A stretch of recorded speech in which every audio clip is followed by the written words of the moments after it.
Hallo und herzlich willkommen bei Bosch Sports Tech. Es freut mich wie immer, dass ihr eingeschaltet habt.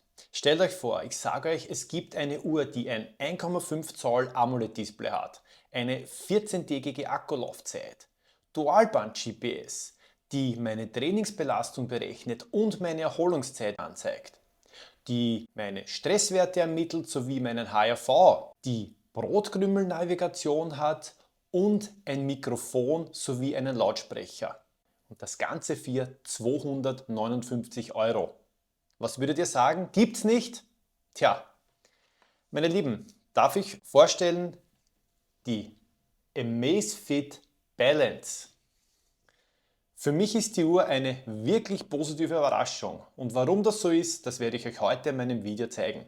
In diesem Sinne würde ich sagen, verlieren wir keine Zeit und legen wir los.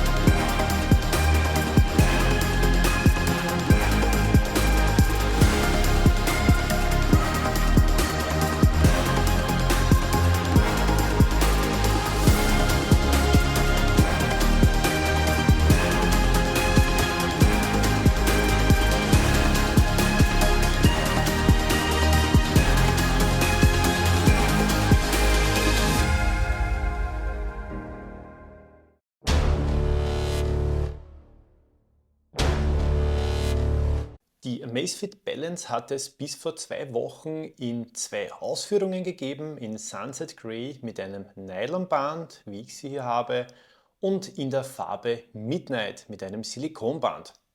Jetzt sind noch 4 weitere Farbvarianten der Amazfit Balance erhältlich. Diese Special Edition ist in den Farben Woodland, Meadow, Deep Sea und Lagoon verfügbar.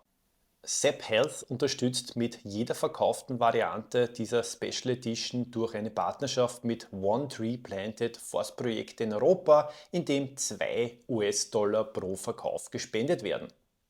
Die Uhr hat einen Durchmesser von 46 mm und ist 10,6 mm dick. Das Gewicht ohne Band beträgt 35 Gramm. Das Gehäuse besteht aus einer Aluminiumlegierung und verfügt über einer Taste sowie einer digitalen Krone und hat einen Wasserdichtheitsgrad von 5 atm. 5 atm bei einer Uhr bedeutet, dass sie einen Druck von 5 bar oder dem Druck einer Wassersäule von 50 Meter standhalten kann. Das entspricht dem Druck beim Händewaschen, Duschen oder Baden, aber bedeutet nicht, dass die Uhr für tiefe Tauchgänge geeignet ist. Das Display der Uhr ist ein 1,5 Zoll großes AMOLED-Display mit einem Screen-to-Body-Verhältnis von 73,4%. Die Auflösung beträgt 480 x 480 Pixel und die Pixeldichte liegt bei 323. Es besteht aus gehärtetem Glas mit einer blendfreien Oberfläche und einer Anti-Fingerprint-Beschichtung und wird bis 1500 Nits hell.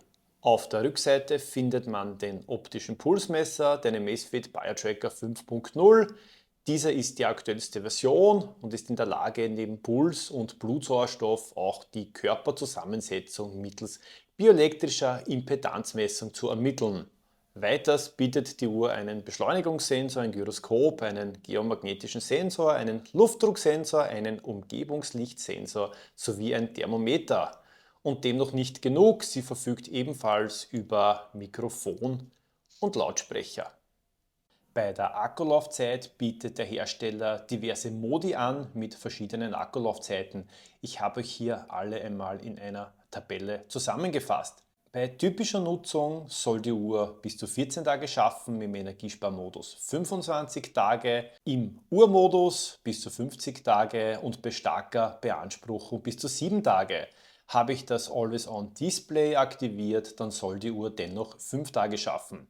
Bei GPS-Aktivitäten soll die Uhr im Präzisions-GPS-Modus 26 Stunden schaffen, im automatischen GPS-Modus soll die Uhr 47 Stunden schaffen und im stromsparenden GPS-Modus bis zu 52 Stunden. Ich habe die Uhr das erste Mal nach 7 Tagen aufgeladen. Die Uhr hatte dabei noch 12% Akku.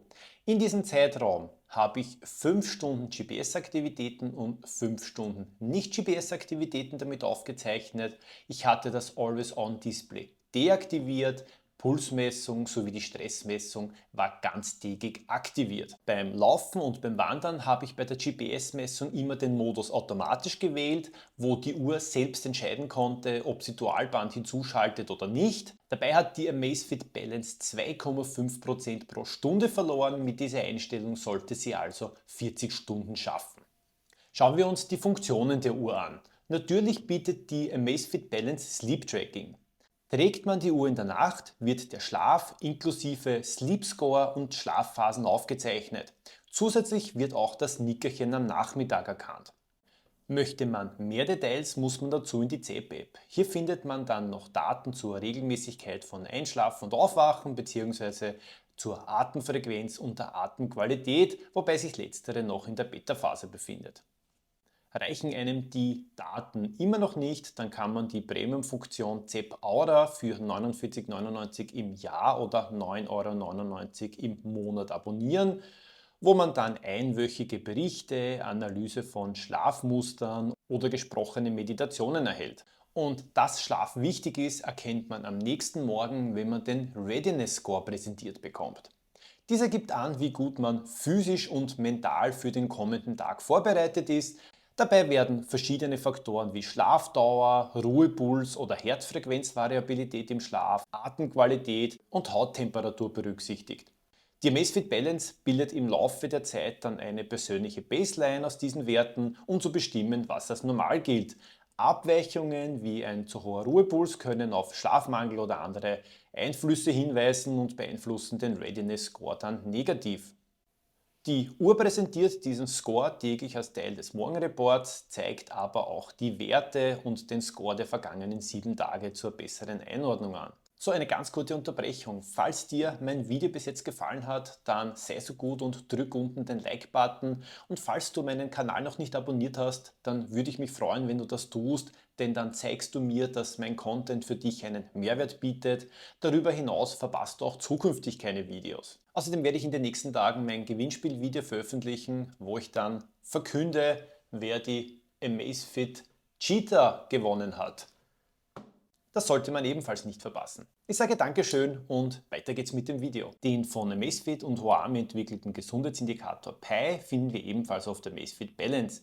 Dieser bewertet die Gesundheit und Fitness anhand der Herzfrequenzdaten. Höhere Werte bedeuten bessere Gesundheit und werden von der Intensität und der Dauer meiner Workouts beeinflusst. Ziel ist es, wöchentlich einen Score von 100 zu erreichen, um die Herzgesundheit zu fördern. Stressmessung ist mit der Amazfit Balance ebenfalls möglich. Dabei wird der Stressindex auf Basis von Veränderungen der Herzfrequenzvariabilität berechnet. Ist der angegebene Wert hoch, sollte man eventuell einen Gang zurückschalten und sich etwas Ruhe gönnen.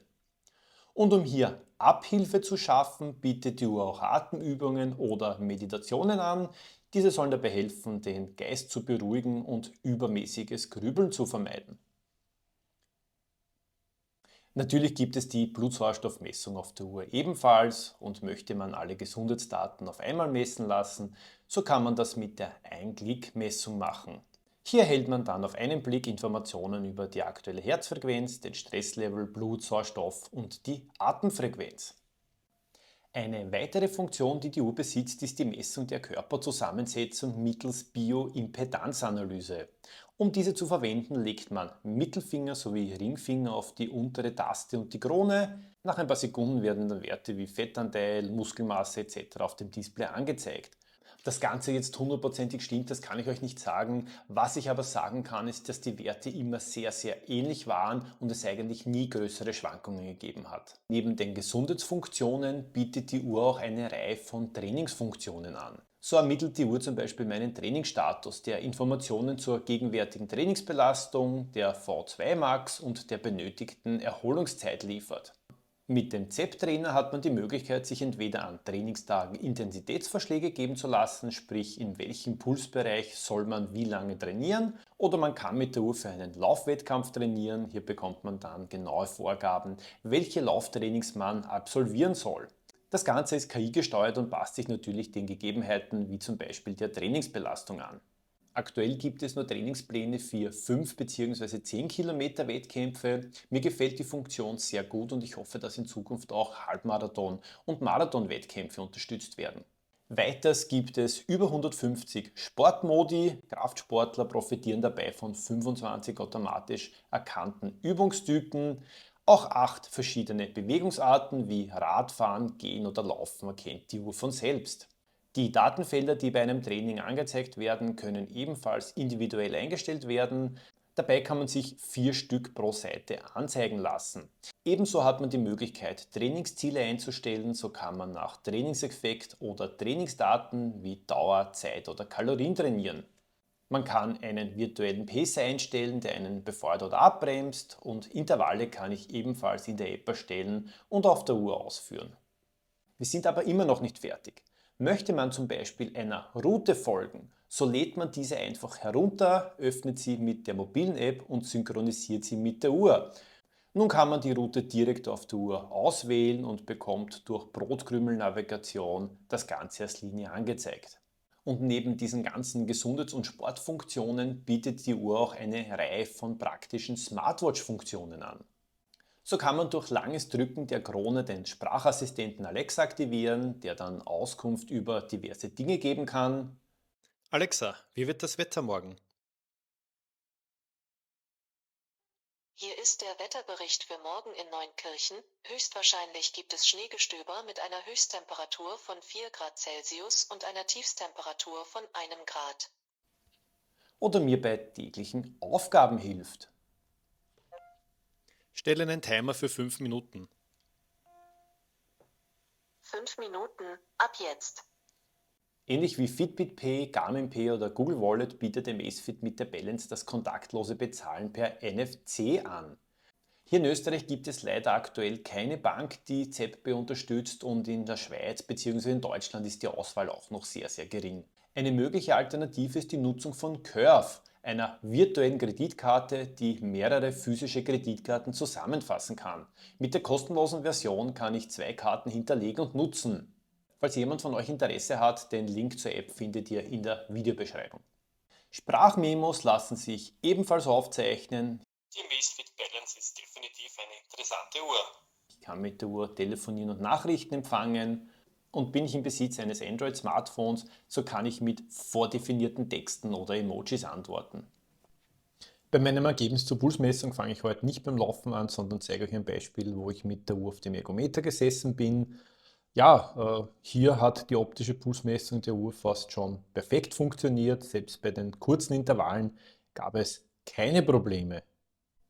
Und auch bei meinen gemütlichen Straßenläufen konnte die Uhr überzeugen. Bei dem Beispiel hier hat sie zwar in den ersten 5 Minuten etwas Probleme, den Puls zu finden, zeigt aber danach ebenfalls eine sehr gute Leistung.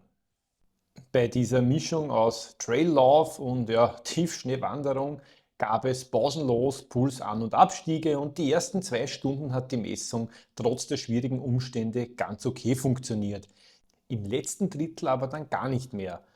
Ob die Uhr hier locker geworden ist, kann ich euch nicht sagen. Ich habe aber während des Laufes meine Handschuhe öfters ausgezogen und hatte am Schluss recht kalte Finger. Möglicherweise war das ein Faktor. Wo mich die Uhr sehr positiv überraschte, war beim Krafttraining. Klar, keine Uhr ist bei dieser Disziplin perfekt, auch die Amazfit Balance nicht. Aber sie kann mir eine sehr solide Leistung zeigen und präsentiert bessere Ergebnisse als so manch andere, viel teurere Sportuhr. Die GPS-Messung der Uhr ist sehr gut und meist auch bei schwierigen Stellen mit schlechter Sicht verlässlich. Warum sie aber nicht auf Augenhöhe mit Uhren wie der Sunto Race oder der Garmin Epix ist, ist die Tatsache, dass es leider immer wieder mal vorkommt, dass es Ausreißer bei der Standortbestimmung gibt, wie bei dem Beispiel hier. Bei meinem letzten Lauf bin ich kreuz und quer durch die Gassen gelaufen, um die Messung noch einmal auf die Probe zu stellen. Damit man das besser erkennen kann, schalte ich mal die Satellitenansicht weg. Ja, und auch hier hat die Uhr eine gute Leistung erbracht. Ich muss zugeben, die Uhr hat mich wirklich überrascht und ist für 249 Euro ein wirklich tolles Gesamtpaket. Ja, dass ZEP nicht funktioniert, das könnte man jetzt kritisieren, aber ich denke, das steckt noch ziemlich am Anfang und wird sich mit der Zeit verbessern. Ansonsten bekommt man eine wunderschöne Uhr mit einem riesen Display, guter Software, toller Akkulaufzeit und sehr soliden Sensoren. Aber wie immer interessiert mich natürlich auch eure Meinung. Wie gut gefällt euch die Amazfit Balance? Habt ihr sie oder habt ihr vor, sie euch zu kaufen? Schreibt mir eure Meinung in die Kommentare oder kommt in meine Telegram-Gruppe und wir unterhalten uns drüber. Über ein Like und ein Abo würde ich mich sehr, sehr freuen. Ich sage Dankeschön fürs Zusehen. Ich wünsche euch alles, alles Liebe. Bleibt großartig und bis zum nächsten Mal.